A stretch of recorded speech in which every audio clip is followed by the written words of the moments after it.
চাচা, পয়েন্ট টেবিলের 1 নম্বরে বরিশাল কেন?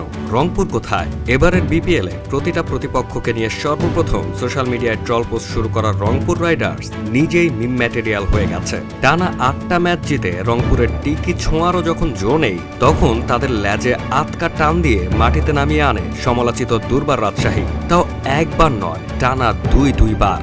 রাজশাহী নিজেও টুর্নামেন্ট থেকে বিদায় নিয়েছে, সাথে রংপুরকেও ডুবিয়ে মেসেজ দিয়ে গেছে, তুমি সিচুয়েশন মাইনে নাও, 12টা তোমার বাইচে গেছে। টানা 4টা ম্যাচ হেরে পয়েন্ট টেবিলের 3-এ নেমে গেছে তারা। এখন তাদের এলিমিনেটর ম্যাচ খেলতে হবে খুলনার বিপক্ষে। ভাবা যায় ফরচুন বরিশালের পারফরম্যান্স টেবিলের প্রথম জায়গাটায় ডিজার্ভ করে।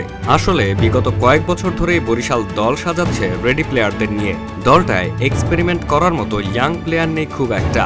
গ্রুপ পর্বের সর্বশেষ ম্যাচে বরিশালকে হারিয়ে চিটাগাং কিংস উঠে এসেছে 2 নম্বরে। কোয়ালিফায়ারে তাদের দেখা হচ্ছে আবার সেই বরিশালের সাথেই। কোচি এবং অভিজ্ঞ উভয় টাইপের প্লেয়ারদের মিশেলে তৈরি দলটাকে এতদূর টেনে আনার পেছনের কারিগর অধিনায়ক মোহাম্মদ মিথুন। লোকটাকে নিয়ে সোশ্যাল মিডিয়ায় খুব বেশি হাইপ নাই, অথচ কাজের কাজ ঠিকই করে দিচ্ছে।